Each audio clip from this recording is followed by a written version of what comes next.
Hello, soul family. I love you all and hope everyone's having a wonderful day today.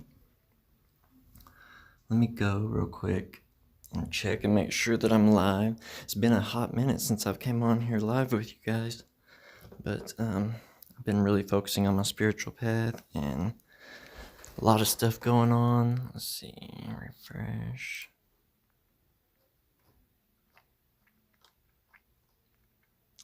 Am I live? Ah, boom. Okay, I'm definitely live. Awesome. Alrighty. But yeah, there's a lot going on in the world right now. I figured I'd come over here. I hope you guys can see it's actually snowing at my place. Really pretty. Hope it actually lays a little bit like it did around Christmas. But yeah, we got all this crazy stuff going on in the world with the whole protest and riot things happening at the Capitol. I hope that all of you are focused on your spiritual path and not allowing all this chaos to affect you mentally or emotionally. I've talked a lot on this channel about detaching from the mainstream media and all the crazy stuff going on within the government and stuff. Not saying don't be aware of it, but don't put your focus there, because where your attention goes, energy flows. And, you put your energy towards something that's not benefiting you or not helping you, then, you're actually feeding your conscious energy into that, whatever the scenario is. And when you're focusing on something negative, it's just going to strengthen the negative aspect of it or non-beneficial aspect of it. But I hope everyone had great holidays and Happy New Year 2021. It's definitely looking to be an interesting year if things continue to go the way that they have been. So just stay aware of your life, your path, and put your focus where it needs to be, which is with spiritual growth and evolution. I'm debating on whether I want to stay over here or if I actually want to go use the light in there. It's hard to tell if this lighting is really good. But today we're going to discuss spiritual practice, daily spiritual practices.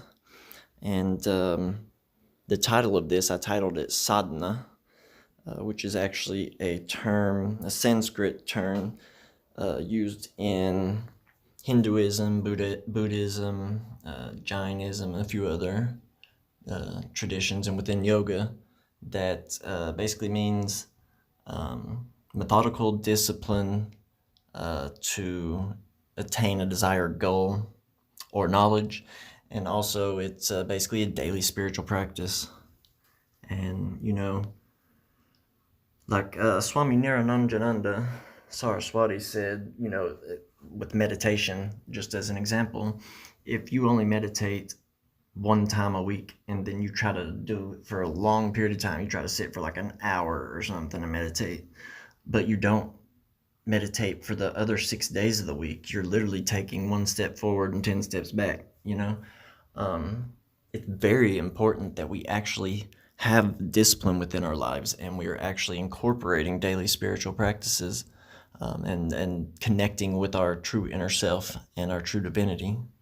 And there's many different types of sadhanas or spiritual practices that you could do daily. I'm just going to list off a handful of them, and everybody else can do, whatever you are, whatever tradition you're following, or whatever type of magic that you're performing, or type of yoga, tantra, anything working with the kundalini, basically any type of practice that you have, no matter which path that you walk, be it left hand or right hand path, no matter which one it is, you can incorporate these things into your path, no matter which path it is. So just for a simple, the first couple of things, it's connecting with nature. So going out and grounding yourself, or anytime that you're sun gazing or moon gazing or star gazing, anytime you're connecting with any of the plants, the trees, that are definitely conscious. Everything is consciousness. But connecting with what, is the true reality, which is nature. The artificial reality, these boxes and constructs that we built ourselves into, has kind of disconnected us from the earth.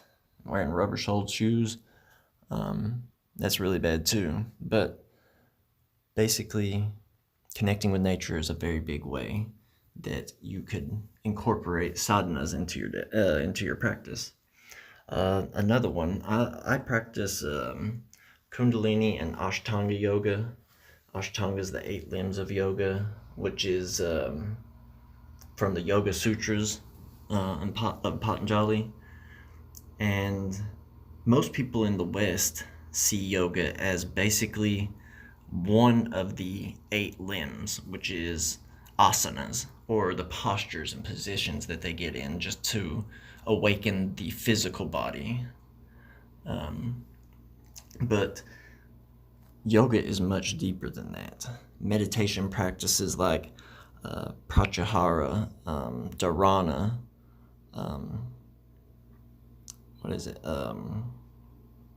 samadhi, and what's the one in between it? I can't believe I let this slip my mind. Dhyana. Oh my gosh, yeah, dhyana isn't as much of a practice as it is a state of being that you get into from practicing dharana, or single point of focus. So meditation practices, also it has breath work, which that's another way to connect with your true self, your true divinity, is with breath work. So practicing pranayama or any form of breath work. You can even do, a lot of people like the Wim Hof method, which has been scientifically proven to awaken the autonomic nervous system, which nobody thought that people could do. I mean, the autoimmune system. But there's just many benefits from actually connecting with your breath. Breath in many traditions is connected to spirit, so that's a good way to actually connect spiritually, is by pranayama, or focused breath work. Also, if you work with any demons, angels, gods or goddesses, any type of spirit, connecting with these spirits, doing daily invocations or evocations,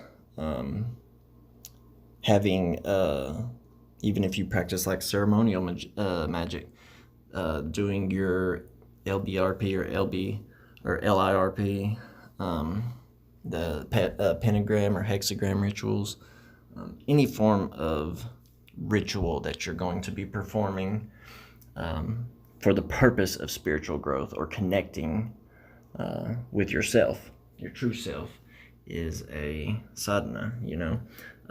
Practicing with using mantras during meditation, or doing any form of meditation like a japa, where you're actually doing in the what's considered in the Western tradition like circulation of the body of light, which is moving the energies through your chakras and the Shetharam points, and circulating energy through the Sushumna and the Ida and Pingala. Man, there's just so many different spiritual practices, but probably one of the most foundational that I think that if you didn't incorporate any other spiritual practice into your practice is meditation. So connecting with meditation and going inward is tapping into your personal subjective universe, but it also, when you get into deeper states of meditation, you can reach very transcendent states like dhyana or samadhi, where you're actually connecting with the whole of your true self, which is source. Hinduism called Brahman or Purusha. In more New Age traditions, they call it source, but what you truly actually are. I'm trying to think of just like a handful of other ones. Practicing magic, any type of magic that you're performing, especially if it's on a daily basis, which is, rituals are something that you do over and over again. Most people think you just do a ritual one time, and it definitely happens, but a lot of these times you will have to do rituals, multiple times to actually feed enough energy into it for it to manifest. But it's very important that every single day, a lot of people take the time out of their day to watch TV or even YouTube videos, or just do other things that really isn't benefiting their life or helping them to grow into their greatest version, and have them tap into their divinity. But then they'll neglect actually going out and doing the beneficial things that's actually going to help them grow spiritually. Connecting with your diet and stuff too, that's eating consciously, not just eating a bunch of fast food or garbage food that's all processed and stuff, which so much food is processed these days. It's basically just toxins. But actually connecting with your food. And another big sadhana is gratitude, taking time out of your day every day to give gratitude. And when I eat, every time that I eat, I feed energy through visualization and energy work, moving energy through the chakras in my hands and stuff. I push, divine energy into my food, and I will give it time to, marinate in that energy. And then I also give gratitude to the life. So I don't, pray and say, oh, thank you, God, for giving me food. I'm the one that had to go out and get it. The divinity is within me. So what I do is I give gratitude to the food. I will thank the food for sacrificing itself and transferring its energy into me so that I may live longer. So I'm actually giving gratitude to the divine energy that resides within the food. And that's pretty much how I bless my food. And that is a sadhana right there. Just something to connect to the deeper, larger aspect of reality and what all of this is. But yeah, gratitude, connecting consciously with your meals, eating slowly and actually tasting what you're eating and chewing it properly so that you can digest it good. Using any plant medicines, whether it be stuff like harataki to help with your gut health and the oxygen levels in your blood and cleaning out all the toxins out of your system, or if it's plant medicines that are helping you with dismiss. Sorry. Man, I lost train of thought. Had an alarm go off. But let's see, where was I? I was talking about consciously connecting with your food, eating with intention, planting intentions into your food. Like I said, with any type of magic, making every aspect of your life, becoming the magic, literally being a walking, living, breathing temple of divine energy, and everything that you touch, comes, brings you abundance, basically. But so yeah, cooking with intention and cooking with love. Trying to think of a handful of others. Programming your water, actually staying hydrated and connecting with the water, and planting intentions in the water. I'm kind of rambling here now, but there's many different spiritual practices that people observe. Probably the most important I would find, in my opinion, let's put it this way, the most important things in my spiritual practice is practicing yoga in the 8 limbs of Ashtanga yoga, connecting with nature and plant medicines. Oh, also, I don't want to leave this out, but this is kind of like a taboo subject within a lot of spiritual communities, but it's actually becoming much more widely accepted. But taking holy sacraments or plant medicines like ayahuasca or peyote or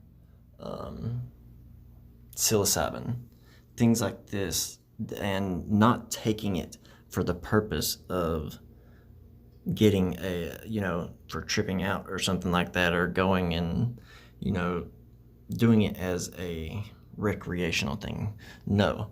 If you're doing these holy sacraments, you need to be doing it with the intention of spiritual growth, connecting with your true self, raising your level of awareness for a short period of time so that you can connect with a lot of divine energies that are around you that most people can't be aware of, because they aren't as disciplined with their spiritual practices. Because I'm going to go ahead and say this too.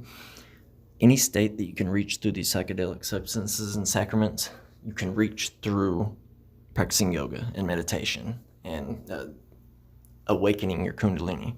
All these things can connect you to these altered states of consciousness that you enter into with the plant medicines. But for a lot of people, that haven't been doing the shadow work or haven't really been walking their spiritual path for a long time, and actually, before I even say that, a lot of the time you'll see people that go into psychedelic experiences just trying to have fun or go to the, parties and trip out or whatever.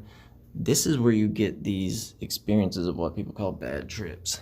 And it's basically in my opinion, it's the substance itself, which is a very spiritual, divine thing in nature, kind of punishing you for not respecting it and abusing it. These things should be revered.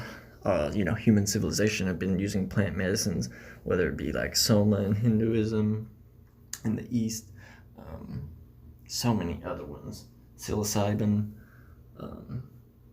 ayahuasca and stuff in South America, ibogaine in Africa.